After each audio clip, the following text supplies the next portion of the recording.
When you're ready, boys. Hi all, I'm here today at the Inglis Easter Yearling Sales with one of Australia's leading trainers in Mick Price.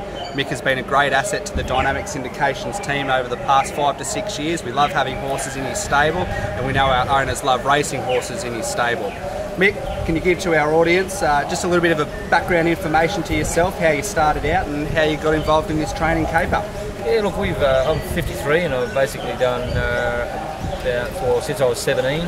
Went into the stables when I was 17. Had a good education. The old man wanted me to do HSC at the time. It was. I was never going to be any doctor or lawyer, so he did say he was a bookie, so that was sort of my connection with the horses and racing. And he did say, if you can get your HSC, I'll get you a job, because he was pretty friendly with a couple of Colin Hayes' clients at the time. So did that, finished, yeah, no job.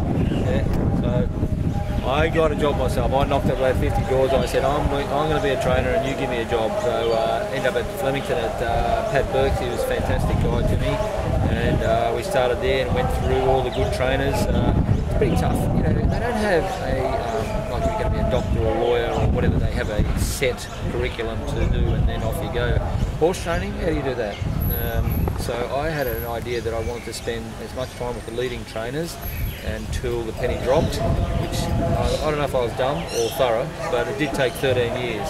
And I say thorough. Well, I reckon thorough. But I did go to Tommy Hughes when he was, going really well, and then went down to Epsom, George Hanlon, Bobby Hoisted, Johnny Marr. You know, they weren't the trainers with a huge team, so you could actually learn a bit there. I ended up at a place called Symbol Lodge when Floyd Podgornick got Symbol Lodge going and got the Freedmans in. And from there, all that process was about 13 years, and I had, the last 2 years when I was with Lee and the boys, I was a foreman there, I just thought the penny dropped. I just said, this thing cannot fail.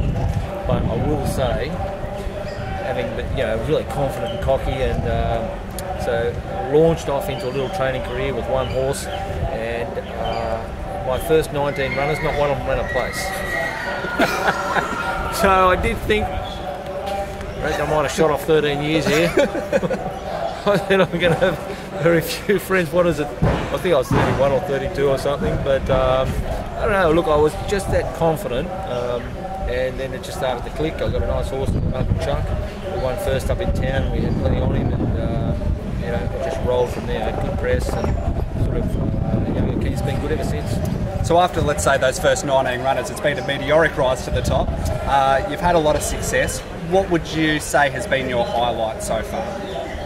Mate, I have a beautiful fond spot for Pompey Ruler. Yep. He was an autumn yearling. He was an orphan himself. Not that I'm an orphan, but he was an orphan. Bottle fed, and went through ugly, unwanted yearling, and came in to the stable basically the same. He wasn't anything flash, and he just developed and developed and developed. We got to like him more and more. He threw his legs all over the place. He wasn't a very sound horse, but I just loved training him. Nice people owned him, and he was just one of those sort of rags to riches story. We had a really good run. I think he won $2 million and just got beaten at Cox Plate. And he was great. And the horse you were able to travel with as well, which is a dream for most people. Took myself and my wife to Singapore and Dubai, and she does remind me we haven't been for a few years. So if you two blokes can get a nice horse for us, we'll be going to Dubai again. Well, we've bought them. It's time for you to polish them up and get them over there. It is. The pressure's on. Pressure's on. It is indeed. Mick, look, as we've just said to you, we've been a great asset to the Dynamic Syndications team over a long time. We've studied you going forward as a trainer, and you've been a trainer that's always been a very thorough trainer, not only in your training but also in your interviews as well. Where do you attribute that to, being so thorough in your preparation with your horses? Look, I take it really seriously.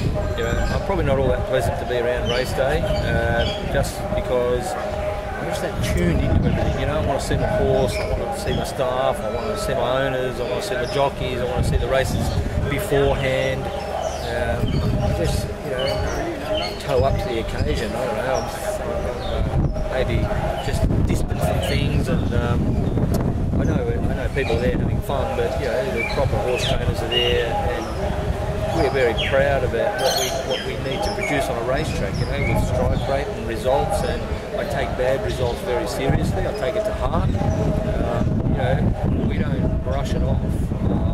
You know, maybe we have a bad Saturday. I'll be sitting bolt upright in bed at 2 in the morning.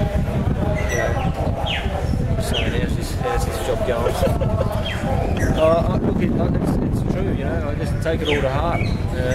So I suppose when I'm working, I'm working. You spoke briefly just about your wife there and taking you to Singapore and Dubai. Not many people know much about your family. Can you give us a little bit of a background about your home life? No, look, she's a good girl, Caroline. She's an equestrian girl. Which is, you know, it's a little bit important for a trainer to marry someone within this industry where we basically join the priesthood, you know, as far as, you know, no social occasions and that's it. Yep. So it is important. She has her equestrian horses, and we live on 10 acres with 4 daughters. George is 8 and she's going to be the next equestrian champion, you know. She'll ride anything. Little Livy's 5. Probably likes food more than horses, and the 2 older girls, a bit like the old man, yeah, but I like both. You know? The 2 older girls are gorgeous. One's just about to finish her last year at St Margaret's in Berwick, and the other one's in the year after her. So look, it's good. Caroline puts up with it, but she's got to the point where you know, Easter break and that, she goes equestrian, and I got to do what I got to do, you know. But look, she was up here. She doesn't. I don't involve her in the business. Some trainers do, but I'm a very independent person, and I want to jump up and down with someone. I probably don't want it to be my wife, you know. So I'm not bound by anything apart from get the job done in the stable. You know, I think wives are really careful, don't you? Indeed you do. Talking about being independent, a hobby away from racing. I know it's a 24-hour a day job, 7 days a week, but you need something to be able to unwind after a tough day. What is your hobby away from racing? This is going to sound a bit funny. I don't know how many years I'll be around for, but I've got 3 of the fastest motorbikes that you can buy. Okay. Aprilia RSV 4000. I've got one of Casey Stoner replica bikes. They are fantastic. Right? That is, I know it's not very relaxing when you're humming into a corner, you know, pretty hard. Yep. But everyone's different. I took Friday afternoon off a couple of weeks ago and did 6 20-minute sessions at Sandown on the race car track, and it's just fantastic. I mean, when you're banging into a corner and the clock says 2:20 and you're looking for the right brake markers, I can assure you're not thinking about horses. Well, at least he's got some way to get away from it all. Yeah. No, look, it's a really good outlet for me. Yeah, I get frustrated, you know. But look, when I'm at home, we actually live where we live is right up near Belgrave and Gembrook and Launching Place, and we've got some beautiful roads up there. And of course, naturally, I stick very strictly to the speed limit. And they're still good roads, and they still give me a good outlet, and you know, it's super. Beautiful. Mick, I'll leave you with one final question. What's the one race you dream to win that you have not yet ticked off from that trophy cabinet?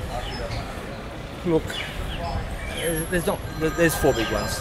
There is 4 big ones. In order of, I don't know, but I'd love to win the slipper with a colt. I just love to nail a slipper with a good colt because their value just goes boom. The right colt, I reckon I can. Cox Plate is a doable race. Caulfield Cup and Melbourne Cup are handicapping staying horses, and it's sort of the landscape's changed a bit with all the imports. So I think if we were going to do that, we basically need to flum on a really good New Zealand up-and-coming horse, or you know, pluck one from overseas. Don't we? It's a bit of a changed market, all that. Mick, thanks for spending time with Dynamic TV. Pleasure. Really appreciate it. All the best. Cheers.